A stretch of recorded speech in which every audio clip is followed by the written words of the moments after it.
legacy overhead. That was the exact phrase he used to describe me. I was 48 years old, sitting at my desk on a mundane Tuesday morning, halfway through updating a massive compliance audit sheet, when the video feed on my monitor crackled to life, and there he was, Bradley. He was 30 years old, assuming we were being incredibly generous with the math. He was probably the exact kind of guy who used the word synergy in casual conversation and genuinely thought that basic spreadsheet macros were some form of cutting-edge corporate sorcery. The chief financial officer had just introduced him to the entire department as our new efficiency fixer. For those who do not speak fluent corporate jargon, that translates directly to a hatchet man with a bleached smile and a mandate to ruin our lives. He was deeply tanned, styled like he had spent his weekend Googling alpha male haircuts, and he beamed at the camera with the kind of unbearable smirk you usually see on guys who still attempt keg stands at their friends' weddings. "Hello, everyone," Bradley announced, his voice practically dripping with unearned confidence.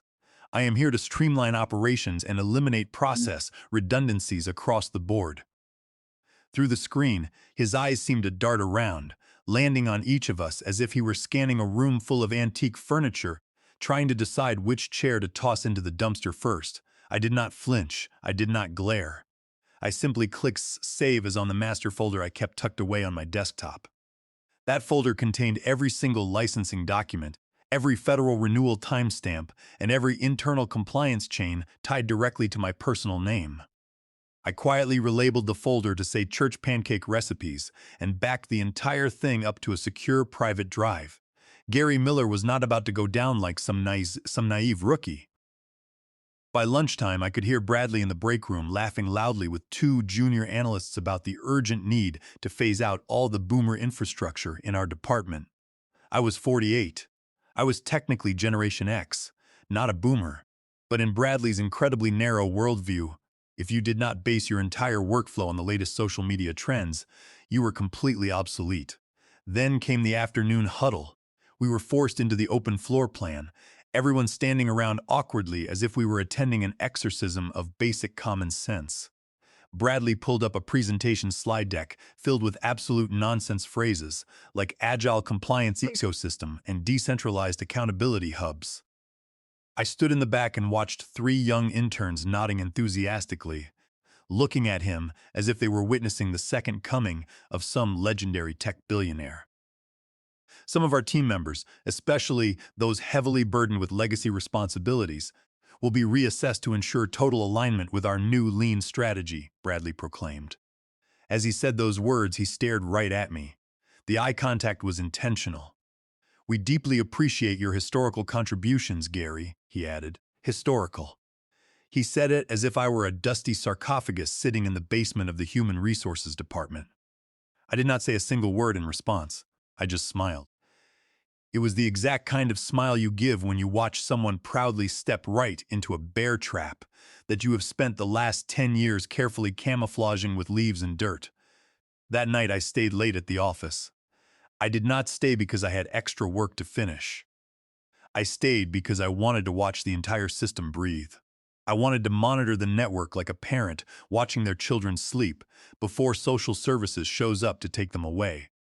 I logged into my terminal and double-checked my credentials across 3 separate federal platforms.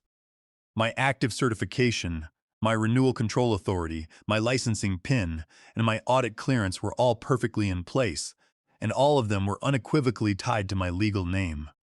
I made absolutely sure the timestamps matched across the board. Once I was satisfied, I printed out a physical copy of my employment contract. Specifically, I printed the one clause that nobody in management ever bothers to read. Section 7C. The text was crystal clear. In the event of involuntary termination, all company-paid licensing, responsibilities, and regulatory certifications shall be considered void ab initio, and all active credentials will be formally rescinded within 48 hours of contract nullification. Nobody noticed me when I finally left the building that evening. But I had certainly noticed the way Bradley's eyes had lingered on me earlier that morning. He had looked at me like a lion staring at a slow-moving cow, completely failing to realize that this particular cow had direct access to heavily armed predator drones. Have you ever seen a man mistake a lit stick of dynamite for a loose shoelace? If you stick around, you absolutely will. By the time Tuesday rolled around the following week, Bradley had taped a laminated poster above the main copier. The poster read, "Compliance does not equal complacency." The font he chose was Comic Sans. It was an aesthetic crime on top of an intellectual one. Then came the real fun. Every single person in the department, and I mean everyone, was told they had to re-interview for their newly evolved roles. Bradley managed to spin this incredibly demeaning process as a team-building exercise. He acted as though we should all be immensely grateful for the unique opportunity to grovel for the exact same job titles that were already printed on our health insurance cards. One by one, my colleagues shuffled into the main conference room, looking like nervous children headed to the principal's office for a scolding. The newer hires came out beaming, parroting empty phrases like, "Bradley really sees my potential," and "he is bringing such a breath of fresh air to this place."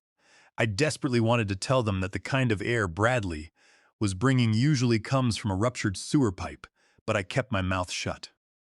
When it was finally my turn to enter the room, I did not bring a printed resume. I brought absolute silence. Bradley barely even bothered to look up from his shiny silver laptop.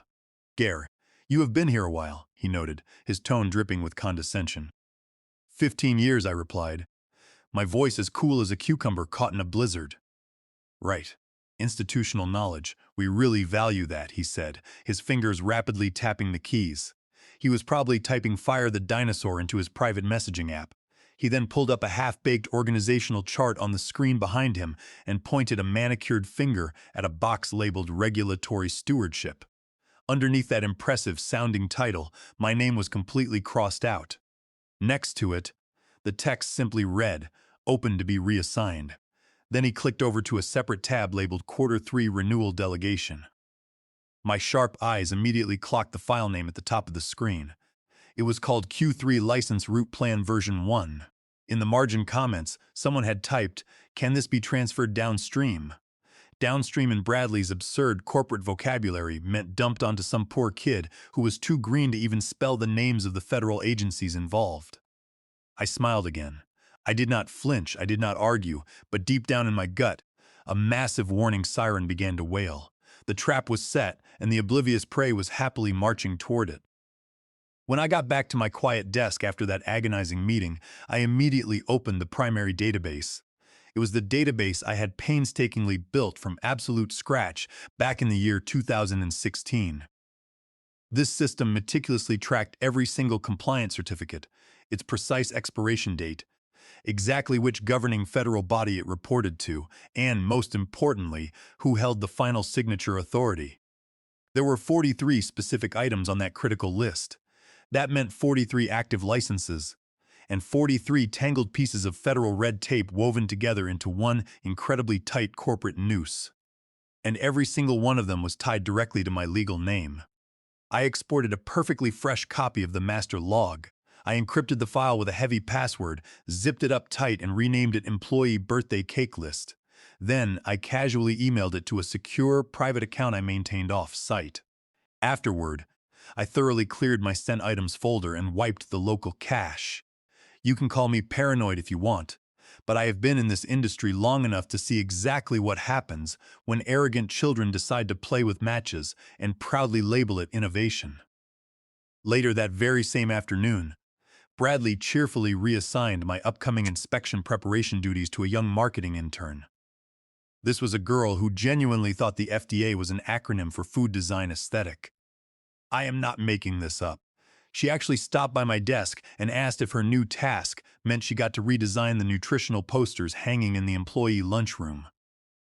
I just stared at her for a moment, nodded slowly, and told her to ask Bradley for the creative guidelines. Meanwhile, I was officially tasked with reorganizing the janitorial supply closet located down the main hall. Bradley told me, with a straight face, that this assignment would keep me firmly in the loop at a foundational level. Foundational, like a growing patch of toxic black mold. I asked him, as politely as I possibly could, if I still maintained administrative access to our primary licensing dashboard. Bradley blinked at me, as if I had just spoken a dead language. "Oh, I think we routed all of those administrative permissions over to Chloe last week, he said, waving a hand dismissively. You do not really need access to that old system anymore, right? Chloe was a bright girl, but she had literally just learned how to properly merge a PDF document 3 days ago. I did not argue with him. I did not raise my voice or try to explain the colossal legal error he was making. I simply nodded, walked away, and logged into a secondary secure terminal tucked away down the hall. From there, I quietly revoked Chloe's newfound access using a shadow administrative panel that was a complete secret. If I was getting forcibly kicked off the ship, I was absolutely not leaving the navigation map behind for them to use. As I walked past Bradley's glass-walled office later that day, I saw him laughing loudly on a conference call. I could barely hear him through the glass, but I caught fragments of his conversation. He was bragging to someone about scrubbing out all the dead wood in the department. He did not notice me watching him from the hallway, but I noticed something incredibly important. The fuse was getting shorter by the minute, and the entire room was already starting to smell like invisible smoke. The first time I heard the junior staff laughing about me, I chose to let it slide. It was 3 of the new analysts, all fresh out of college, still completely wet behind the ears and incredibly smug with borrowed confidence. They were hovering over a physical printout of my old, reliable compliance flowchart, staring at it as if it were a primitive cave painting. This thing uses so many color codes it looks like a crayon box exploded. One of them snorted. Another chimed in, laughing. He even manually timestamps everything. Does he even know that automation software exists? They were clustered near the break room like a pack of overconfident poodles, sipping their expensive cold brew coffees and dropping empty buzzwords like agile iteration and machine learning integration. They spoke as if stringing those phrases together had ever successfully stopped a brutal federal audit from tearing a company apart. I walked right past them, keeping my head held high, but my spine burned with a cold, quiet fury. They had absolutely no idea what game they were playing. By Wednesday morning, I realized I had been completely locked out of 3 critical internal dashboards. 2 of those dashboards were systems that I had personally designed and coded from the ground up. There was no polite warning. There was no access request email. There was just a glaring red 4003 error screen and a tiny pop-up box that cheerfully suggested, "Contact your system administrator for assistance." Spoiler alert for anyone paying attention, I was the system administrator. Or, at least I had been until about 48 hours ago. I drafted a quick email to the IT department to ask about the lockout. No reply came. I tried calling the Human Resources hotline. The voicemail greeting I received was colder than a January morning in a Midwestern snowstorm. After 4 frustrating attempts, I finally managed to get a real human being on the phone. "Sorry, Gary," the voice on the other end said, sounding completely bored. "All human resources requests from your team now have to go directly through your departmental manager." That meant Bradley. That meant they were treating him like he was the second coming, only with significantly more hair gel and far less divine oversight. I did not bother to reply to the HR representative. I just hung up the phone and sat there, staring blankly at my glowing empty monitor. I had been systematically cut off from every single meaningful interface in the company in less than a week. There were no formal explanations offered. There was just continuous, relentless streamlining. Bradley was smart, but only in that highly insidious business school graduate kind of way. He was never quite smart enough to actually build something of value, but he was just smart enough to know exactly how to dismantle something under the convenient cover of policy updates and reorganization memos. He had already started slipping little explosive grenades into his weekly update emails to upper leadership. He used phrases like legacy processes under thorough review, potential staffing overlaps identified, and redundant certification management eliminated. That last one was particularly cute. It was as if he truly believed you could simply overlap a federally mandated authority signature that was legally tied to my personal biometric profile. I had officially become a walking contradiction within the office. I was technically still employed, but strategically completely erased from the operational map. So, I decided to take my lunch break early. I quietly scheduled a 10-minute slot at a local notary public office. It was a quiet, unassuming little place situated directly above a busy nail salon on Monroe Avenue. There was no fanfare, no dramatic music. It was just me, a stiff wooden chair, and a single legal form titled Voluntary Relinquishment of Licensing Authority. I did not actually sign the paper yet. I just had the notary verify and stamp the option, preparing it for future use. I folded the notarized document carefully and tucked it into my coat pocket, keeping it there like a safety pin in case things suddenly turned into a complete free-for-all. Afterward, I walked back to the office with a hot peppermint tea and the absolute deadest smile you have ever seen on a man's face. Bradley passed me in the hallway, looking as smug as ever. "Hope you are feeling more aligned with the team this week, Gary," he said, offering a corporate snake smile that you could easily find in the self-help section of a bookstore. I just nodded slowly. "Just tying up some loose ends, Bradley," I replied. What the arrogant fool did not realize was that every single loose end I tied came with a rapidly burning fuse, and I was the only one holding the match. The final blow happened on a Monday morning, because of course it had to be a Monday. It was exactly the kind of dreary Monday where the stale air in the office feels like microwaved plastic, and every single person is merely pretending they like their jobs just enough to survive another exhausting week. We were all gathered in the center of the room for Bradley's brand new weekly momentum sync. It was basically an unhinged motivational speech tailored specifically for corporate sociopaths. He stood proudly at the front of the open-floor bullpen, wearing his overly tight blue blazer, doing this ridiculous palms-out gesture, as if he were bravely calming down a herd of panicked sheep. "Let us start this week with some real candor," he announced to the room. "That is the universal signal. That is how you always know someone is about to publicly gut you. When a manager leads with the word candor, you should immediately start packing your bags." "We have been doing a lot of deep reflection over the last few weeks," he went on, pacing back and forth like a man trying to sell timeshares in the underworld. "While tradition certainly has its value, stagnation is a fatal threat to our growth." He stopped pacing and planted himself right behind my chair. I did not turn around to look at him, but unfortunately, he spoke loud and clear for everyone to hear. "Certain legacy roles within this department are simply no longer aligned with our forward momentum." People all around me started shifting uncomfortably in their seats. Some stared intensely at the floor. A couple of the braver ones shot quick, nervous glances in my direction. One of the new kids actually tried to smile, as if this were completely normal, as if we were just watching someone lose their reserved parking spot and not their entire livelihood. Then came the final execution order. "Effective immediately," Bradley announced, his voice booming across the silent room. "Gary Miller's position has been officially phased out." There was no advance warning, there was no private closed-door meeting, there was no one-on-one discussion with human resources. It was just a brutal sentence tossed into the air like a live grenade. I stood up slowly. I did not stand because I was shaken or intimidated. I stood up because my legs felt incredibly steady, and I needed to channel the immense energy that was currently telling me to kick him straight through the drywall. Two representatives from HR, both very young and both desperately avoiding any eye contact with me, walked up holding a thick, glossy folder.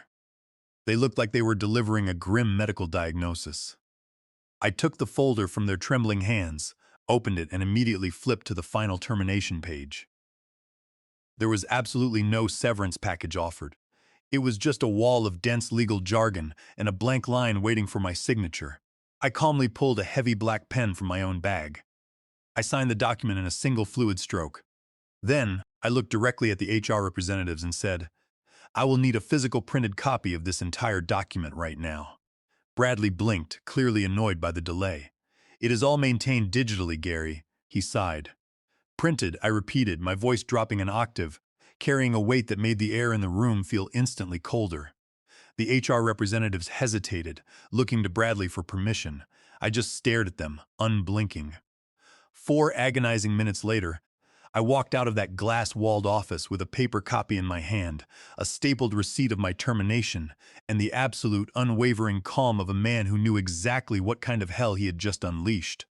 You see, The moment I signed that specific termination form, Section 7C of my original employment contract was instantly activated. This was a silent clause that communicated directly with three separate federal databases. It was an invisible tripwire that no one at the company even knew existed. Every single active certification paid for by the company, my certifications, was immediately placed into a queue for automatic revocation. These licenses were not just marked as expired, they were not merely temporarily suspended, they were entirely nullified. Void ab initio. At exactly 7:13 that evening, my phone vibrated loudly on the kitchen counter. It was a confirmation email from the Federal Registry. Your authority over licenses CN 8835 and MDR 5081 has been formally relinquished. All corporate entities currently dependent on these active licenses will be marked strictly non-compliant in exactly 24 hours unless legally reauthorized by a federally certified replacement officer.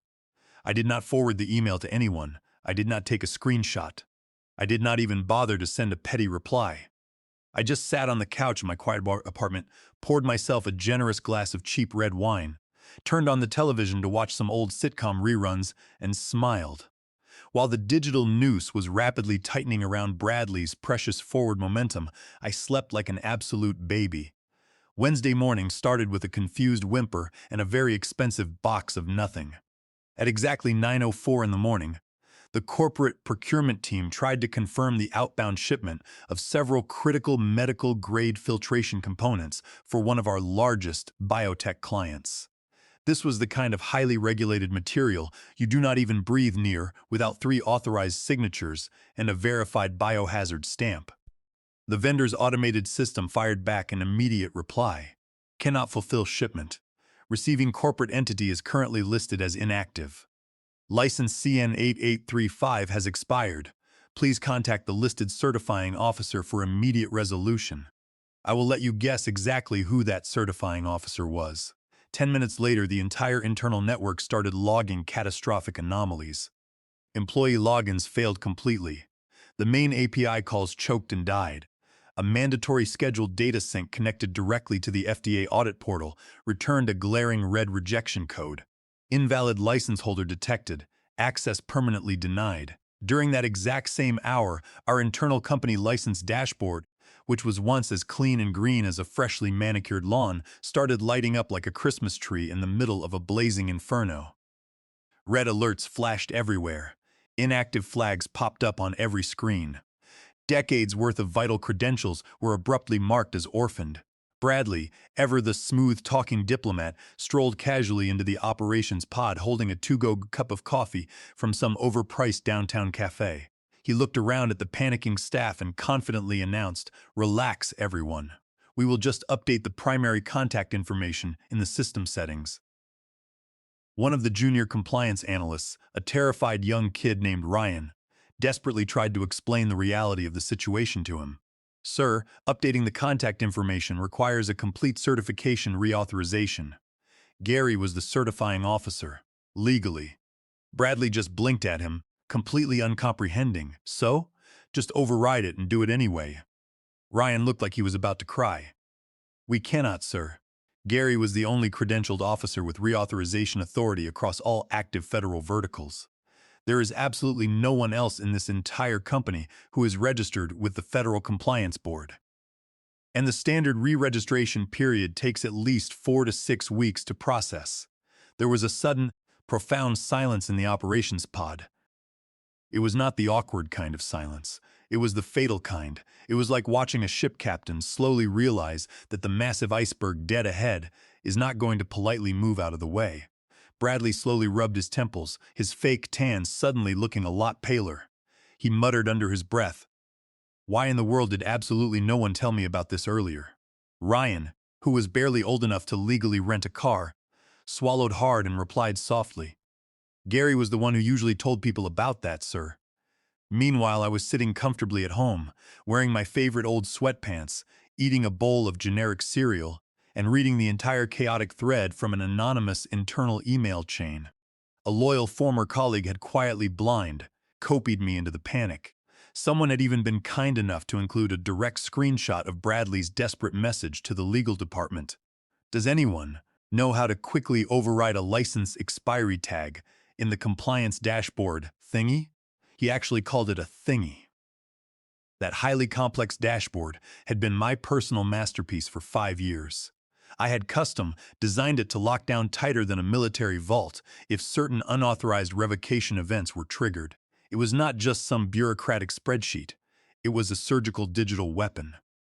If anyone without the proper federal credentials tried to force their way into a certification file, the system automatically blacklisted their IP address and instantly reported the unauthorized intrusion to the internal audit logs. Bradley discovered that particular feature later that afternoon when he foolishly tried to brute force his way into the admin panel. By lunchtime, Human Resources was receiving frantic, panicked calls from upper management. Can we get Gary back in here? Does his severance agreement prevent communication? Who exactly signed off on this termination? Nobody had any good answers, because the only person who could have solved their problem was currently too busy trying to decide if he wanted chicken soup or a turkey sandwich for lunch. Spoiler alert. I decided to treat myself and ordered both. That evening, the days turned into weeks, and the weeks turned into a long, quiet victory lap. Every morning felt exactly the same, but in the best possible way. I would wake up precisely at 6:30 in the morning. I would take a hot shower, put on a perfectly pressed suit, and drive to my massive new office building. It was a 20-minute commute through light traffic, a massive improvement over the brutal hour and a half I used to spend sitting in bumper-to-bumper gridlock, grinding my teeth and dreading the inevitable chaos of Bradley's terrible leadership. When I arrived at BioCore, the security guard would always smile and wave. "Good morning, Gary," he would say. It was a simple greeting, but it meant absolutely everything. It meant I was respected. It meant I was a crucial part of the operation, not just some dusty legacy overhead waiting to be phased out. My new team was incredibly sharp. They were mostly in their late 30s and early 40s, seasoned professionals who actually understood the deep value of strict regulatory compliance. We did not use absurd corporate buzzwords. We did not talk about agile momentum or decentralization paradigms. We talked about federal standards, safety protocols, and ironclad legal protections. It was absolutely beautiful in its sheer operational simplicity. Every single Tuesday, we held a mandatory compliance review meeting. But unlike Bradley's chaotic momentum sinks, these meetings were incredibly efficient. We would sit around a large oak table, drink good coffee, and methodically go through the upcoming license renewals. There was no grandstanding, there were no fake smiles, there was just absolute pure competence. And meanwhile, the slow, agonizing collapse of Hawthorne Industries continued to dominate the industry rumor mill. It was watching a massive cargo ship slowly sink into the ocean, completely unable to stop the water from rushing in. I heard through the grapevine that Donovan tried to sue me. He actually had his overpriced legal team draft a massive, threatening lawsuit claiming that I had intentionally sabotaged the company by revoking my credentials. They tried to argue that I had committed a severe breach of fiduciary duty. My own legal counsel, a brilliant woman with a mind like a steel trap, simply laughed when she read their formal complaint. She drafted a 2-page response and sent it back to them via certified mail. Her response basically pointed directly to Section 7C of my original contract, the exact clause that stated all company-paid licensing responsibilities and regulatory certifications shall be considered void ab initio upon involuntary termination. She politely reminded them that I had not actively revoked anything. The system had automatically executed the terms of the contract that Donovan himself had originally authorized and signed 15 years ago. The lawsuit was quietly dropped exactly 48 hours later. They had absolutely nothing. They had no legal standing, no operational licenses, and increasingly no clients.